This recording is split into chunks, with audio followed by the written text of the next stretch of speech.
Film के शुरू होते ही हमें एक कार ड्राइवर दिखाई देता है जिसकी गाड़ी से एक हिरन टकरा गई थी। उस वक्त उस हिरन को देखकर ऐसा लग रहा था कि वो मर चुकी है, लेकिन थोड़ी देर बाद ही वो हिरन अजीबोगरीब तरीके से खड़ी हो जाती है और लग रहा था कि उसकी आंखें पहले की तरह नहीं हैं।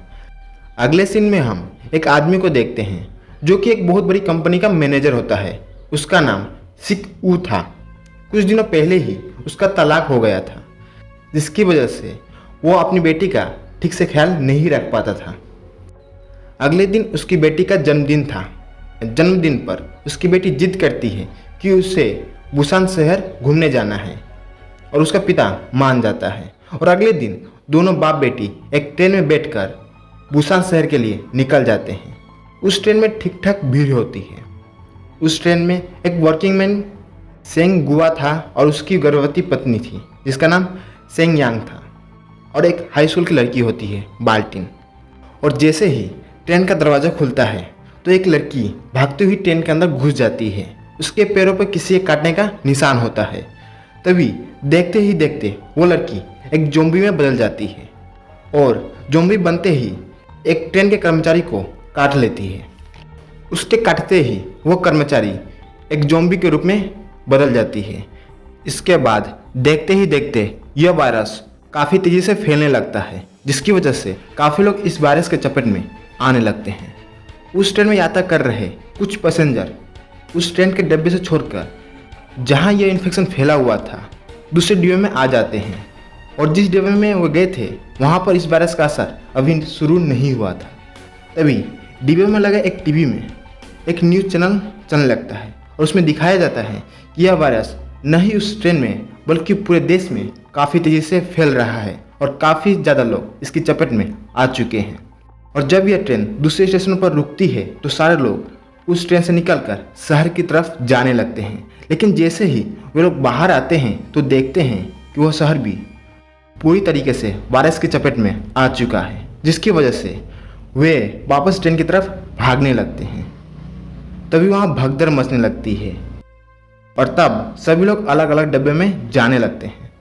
अगले सीन में ट्रेन के ड्राइवर इस ट्रेन को बुसान शहर की तरफ ले जाना चाहता है, क्योंकि उसे बताया गया था कि बुसान उन शहरों में से एक है जहां पर यह वायरस अभी तक नहीं पहुंचा है।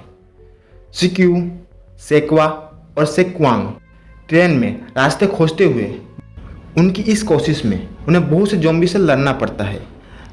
अगले डब्बे में और भी बहुत सारे लोग होते हैं जो अभी तक सुरक्षित थे। जब ये लोग बड़ी मुश्किल से उस डब्बे में घुसने ही वाले होते हैं तभी सेंग यांग उन्हें घुसने नहीं देता है। वो मानता है कि ये लोग भी इन्फेक्शन की चपेट में आ चुके हैं और सेंगवा लोगों को भड़काता है, जिसकी वजह से ये बाकी सारे पैसेंजर भी उसकी बातों में आकर उन लोगों को अंदर नहीं आने देते हैं। ये लोग जो सुरक्षित डब्बे में घुस नहीं पाए थे उन्हें ज़ॉम्बी काट लेते हैं। तभी उनमें से 4 लोग किसी तरह उस डब्बे में घुस पाते हैं। ट्रेन का एक कर्मचारी उन 4 लोगों को एक चैम्बर में आइसोलेट कर देता है। अगर ये लोग भी वायरस का शिकार हो गए होंगे तो बाकी लोगों को कोई नुकसान नहीं पहुंचेगा। उस सुरक्षित डिब्बे में एक छोटी सी बच्ची थी जो काफ़ी उदास थी क्योंकि उसकी बहन भी एक ज़ॉम्बी बन चुकी थी। तब वो जानबूझकर उस दरवाजे को खोल देती है जिसमें वायरस से इन्फेक्टेड लोग थे, और तभी उस डब्बे में भी तबाही मच जाती है। वे ज़ॉम्बी उस डिब्बे में बच्चे काफ़ी लोगों को मार देते हैं और सिर्फ वही लोग बच पाते हैं जिन्हें आइसोलेट किया गया था। वे थे सिक्यू, सी यांग और सी यांग। इनके अलावा को और ट्रेन की एक कर्मचारी खुद को बाथरूम में बंद करके अपनी जान बचा लेते हैं। अगले सीन में दिखाया गया है कि उस ट्रेन का रास्ता आगे से ब्लॉक है क्योंकि ट्रेन के आगे एक मालगाड़ी पलटी हुई थी। जैसे ही यह ट्रेन वहां रुकी तभी ट्रेन में बचे सभी पैसेंजर दूसरी ट्रेन की तलाश में आगे बढ़ने लगते हैं और इसी वजह से वे लोग एक दूसरे से बिछड़ जाते हैं। तभी को खुदगर्जी दिखाता है। वो उस ट्रेन के कर्मचारी को ज़ॉम्बी की ओर धकेल कर अपनी जान बचाता है। ज़ॉम्बी उस कर्मचारी को मार देते हैं और को वहाँ से भागने लगता है।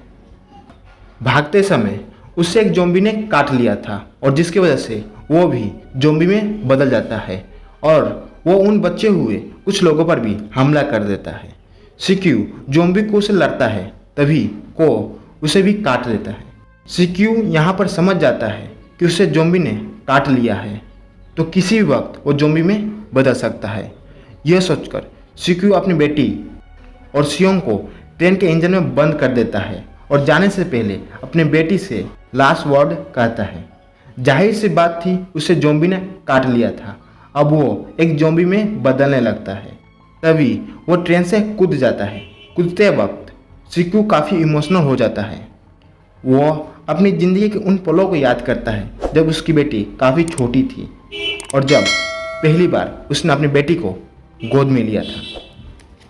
कुछ देर बाद ट्रेन बुसान शहर पहुंच जाती है। तभी वे लोग, वो बच्ची और सियोंग ट्रेन से उतरते हैं। ये वही दो लोग थे जो उस ट्रेन में सर्वाइव कर पाए थे।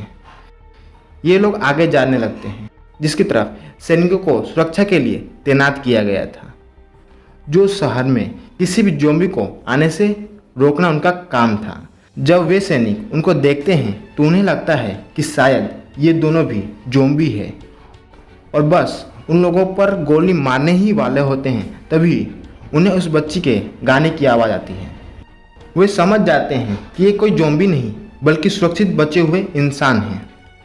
वो बच्ची वही गाना गा रही थी जो अपने डैड के लिए हमेशा से गाना चाहती थी, लेकिन आज अपने डैडी के मरने के बाद उनकी याद में गा रही थी। इसी के साथ यह फिल्म यहीं पर ख़त्म हो जाती है।